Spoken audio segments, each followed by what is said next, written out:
Selamat malam hadirin sekalian. Selamat datang di Gedung Bidakara Jakarta dalam debat Cawapres 2014. Untuk memulai rangkaian acara pada malam hari ini, kami mengundang Ketua Komisi Pemilihan Umum Bapak Husni Kamil Manik untuk memberikan kata sambutan. Kepada Bapak Husni Kamil Manik, kami persilahkan.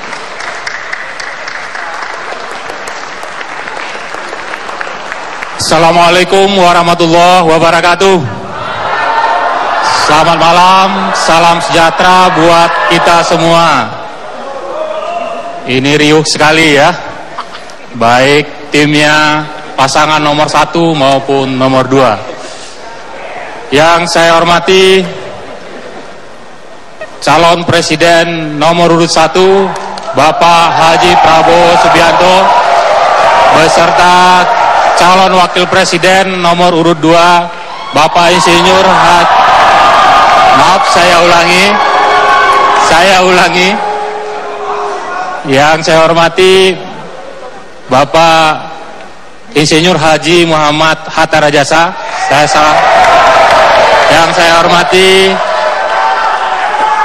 calon presiden nomor urut 2 Bapak Insinyur Haji Joko Widodo beserta calon presiden nomor urut 2 Bapak Dr. Andus Haji Muhammad Yusuf Kalla. Yang saya hormati pimpinan lembaga tinggi negara, hadirin dan pemirsa dimanapun Anda berada.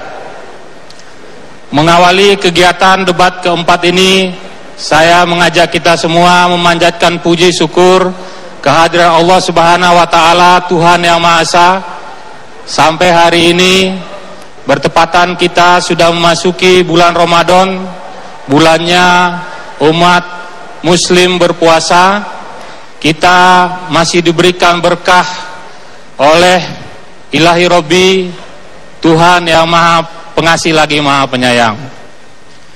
Bapak Ibu hadirin dan pemirsa yang saya hormati, pada debat keempat ini kita menetapkan tema pengembangan sumber daya manusia dan pengembangan ilmu pengetahuan dan teknologi, di mana yang akan tampil menyampaikan visi, misi, dan program pasangan calon presiden dan wakil presiden kali ini adalah calon wakil presiden masing-masing, yaitu Bapak Insinyur Haji Muhammad Hatta Rajasa dan Bapak Dr. Andus Haji Muhammad Yusuf Kalla. Tema ini sangat penting bagi kita warga bangsa, karena kita rasakan sampai hari ini persoalan sumber daya manusia dan pengembangan teknologi adalah satu sektor yang harus dibenahi, karena kita sudah merdeka 69 tahun lamanya.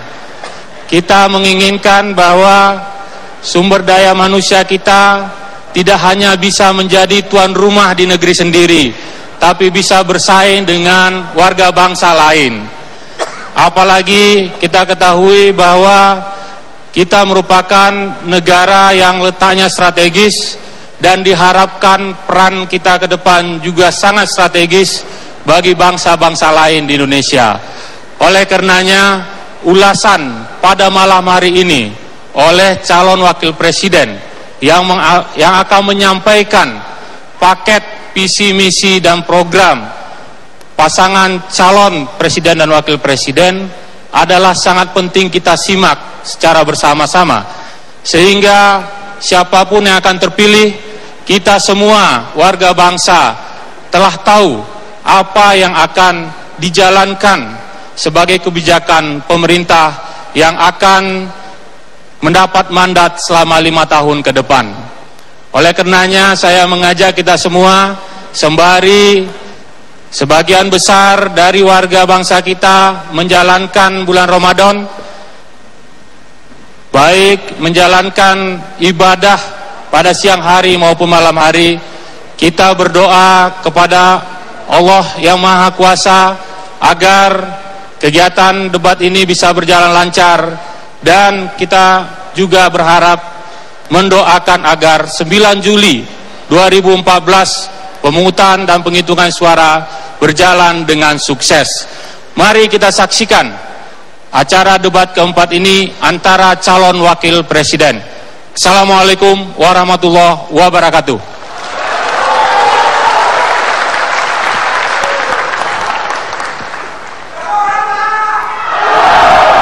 Hadirin sekalian, kita sambut moderator debat Cawapres pada malam hari ini, Ibu Profesor Insinyur Dwi Korita Karnawati, MSc, PhD.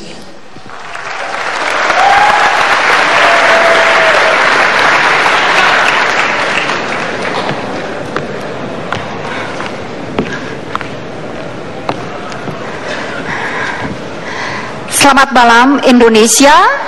Selamat jumpa kembali dalam acara debat calon wakil presiden 2014. Debat malam ini merupakan putaran yang keempat dari seluruh rangkaian debat Pilpres 2014. Tema yang akan dibahas malam ini adalah pembangunan sumber daya manusia dan IPTEX. Saya Dwi Korita Karnawati, moderator debat malam ini.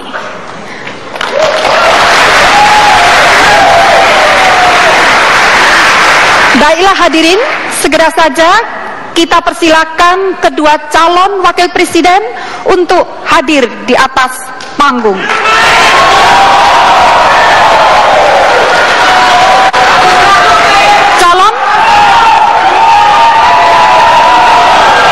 Calon nomor urut 1,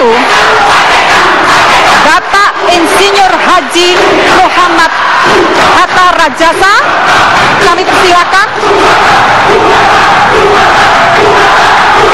Dan calon nomor urut 2, Bapak Haji Muhammad Yusuf Kala.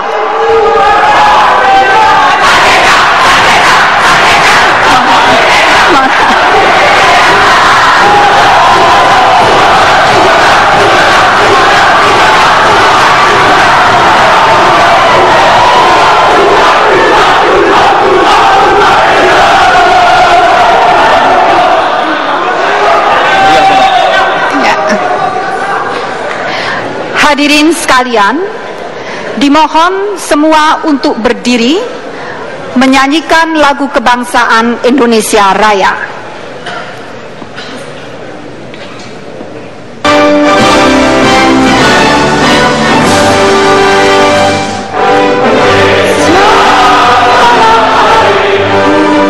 Karena tumpah darahmu di sana aku berdiri dari pagi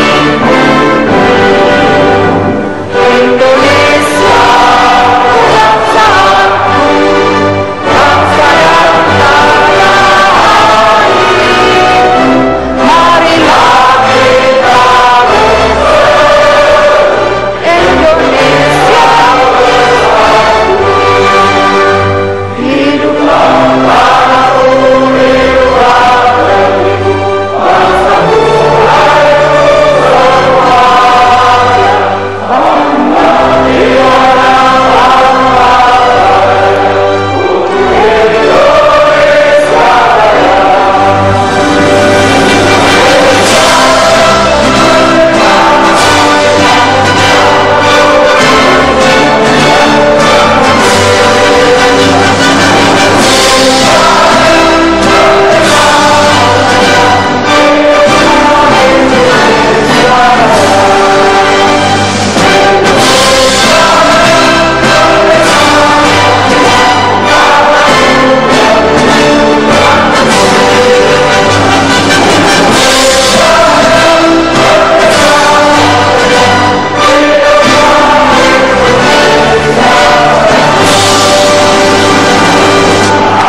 Hadirin dimohon untuk duduk kembali.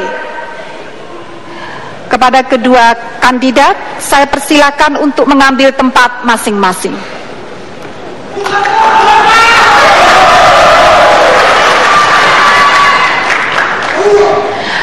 Baiklah hadirin, sebelum acara ini kita mulai, untuk menjaga ketertiban dan kelancaran acara debat, akan kami ingatkan sekali lagi aturan yang telah ditetapkan oleh Komisi Pemilihan Umum yang ditayangkan sebagai berikut.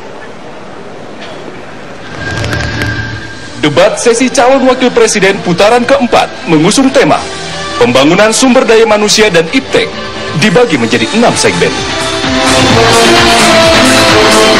Segmen pertama, moderator mempersilahkan calon wakil presiden menyampaikan visi dan misinya masing-masing dalam waktu 4 menit. Moderator kembali memberikan kesempatan kepada masing-masing calon wakil presiden untuk mempertajam visi dan misi selama 3 menit di segmen kedua. Selanjutnya di segmen ketiga, moderator akan melayangkan pertanyaan yang sama kepada semua kandidat untuk dijawab dalam waktu maksimal 3 menit. Masing-masing calon wakil presiden diberikan kesempatan 2 kali untuk saling bertanya pada segmen keempat.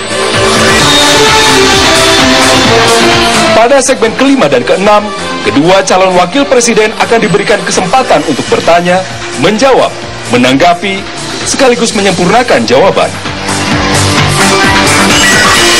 Di bagian akhir, keduanya diberikan waktu masing-masing 2 menit untuk menyampaikan pernyataan penutup.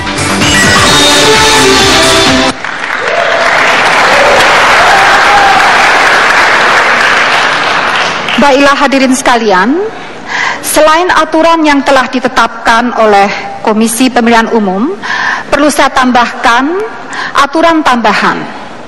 Aturan yang pertama, tepuk tangan dari para hadirin hanya diperkenankan setelah para kandidat selesai berbicara.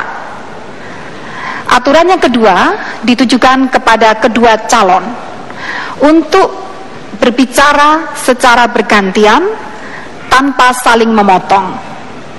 Demikianlah aturan yang harus kita tegakkan selama acara debat ini. Nah, hadirin sekalian, untuk memberikan semangat kepada kedua kandidat kita, saya persilakan untuk memberikan aplaus yang meriah.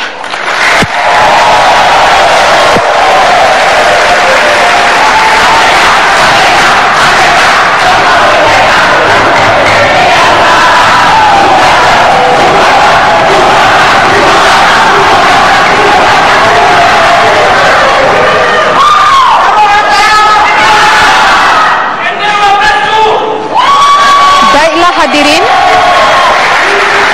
terima kasih atas tepuk tangannya.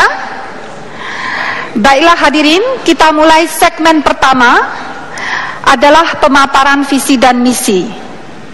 Kesempatan pertama saya berikan kepada Bapak Yusuf Kalla.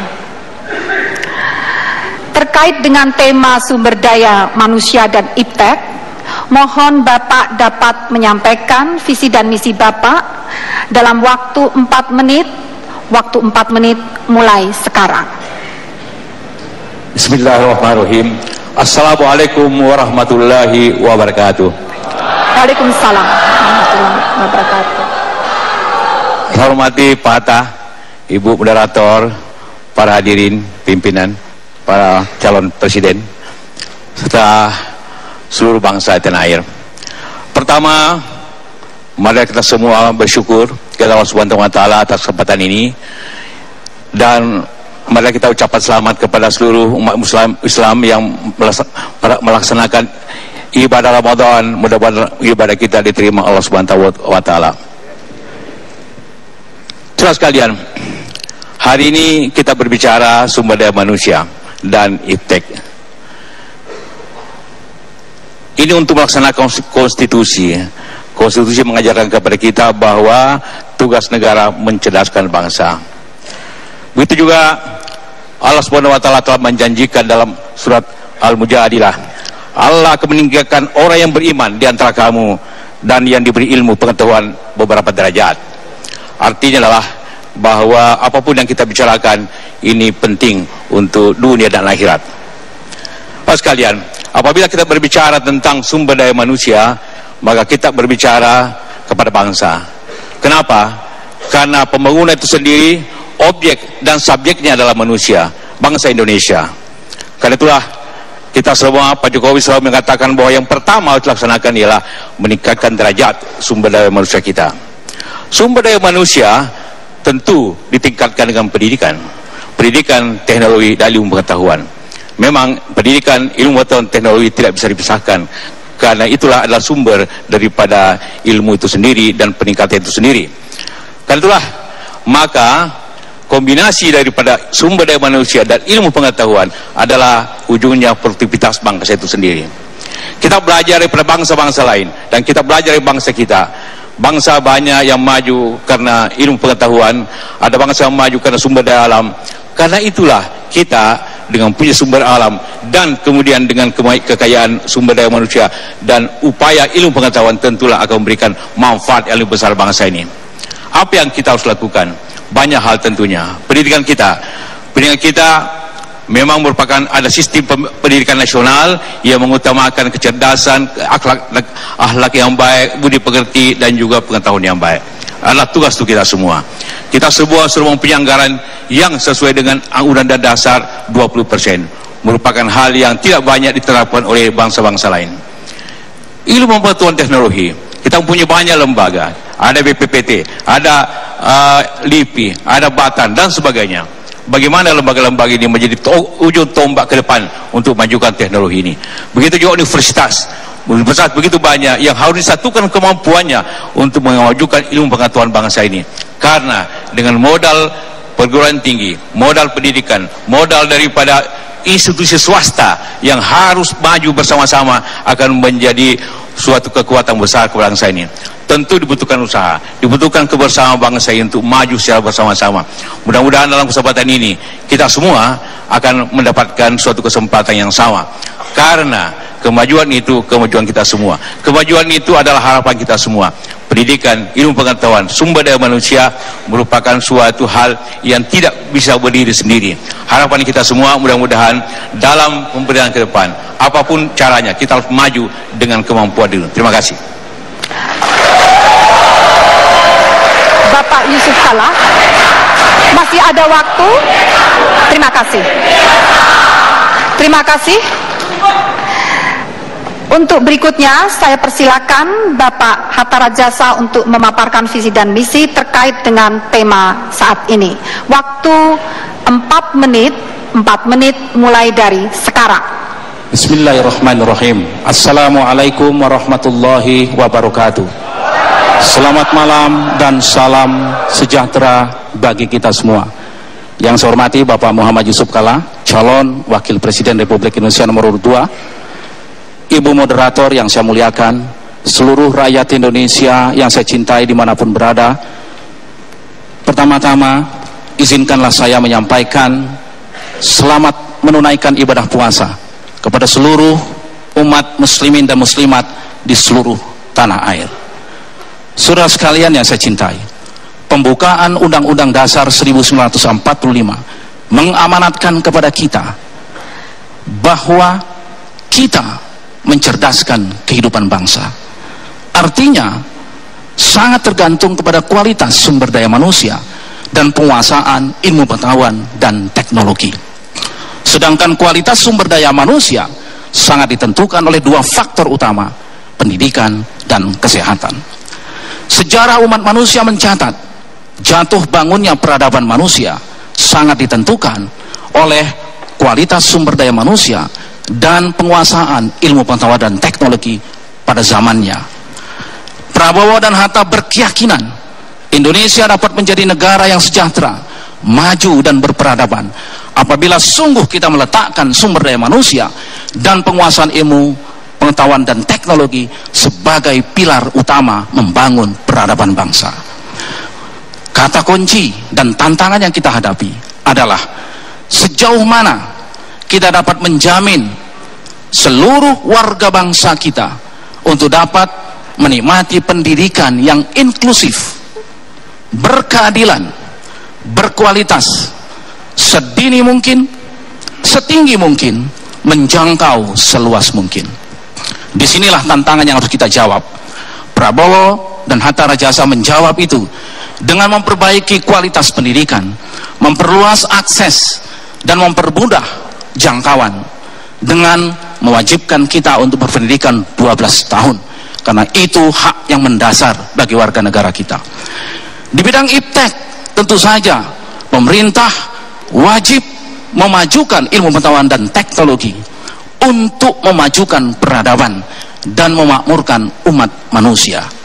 Kata kunci di dalam iptek ada 3. Bagaimana iptek kita bisa membangun daya saing bangsa. Yang kedua, bagaimana iptek kita dapat menjawab, merespons keberlanjutan pengelolaan sumber daya alam kita, baik nirhayati maupun hayati. Dan yang ketiga adalah bagaimana iptek kita mampu menyiapkan masyarakat Indonesia yang kritis, yang inovatif untuk menjawab tantangan globalisasi yang semakin ketat. Di bidang kesehatan, kita akan melanjutkan perbaikan gizi masyarakat, memperluas akses pelayanan BPJS, baik cakupan maupun mendekatkan pelayanan kesehatan kepada masyarakat. Apabila kita melihat, kita pun penting meningkatkan produktiviti dari tenaga kerja kita yang 46% masih berpendidikan SD. Oleh sebab itu penting bagi kita untuk meningkatkan produktiviti dengan membuka balai-balai latihan, meningkatkan pusat-pusat keunggulan, pusat-pusat inovasi, agar seluruh komponen masyarakat kita mendapatkan pendidikan, mendapatkan kesehatan, dan mendapatkan ilmu pengetahuan untuk membangun peradaban bangsanya. Inilah beberapa poin yang kami sampaikan. Terima kasih. Assalamualaikum warahmatullahi wabarakatuh. Waktu masih 3 menit, 3 detik. Waktu masih, oke. Terima kasih. Terima kasih.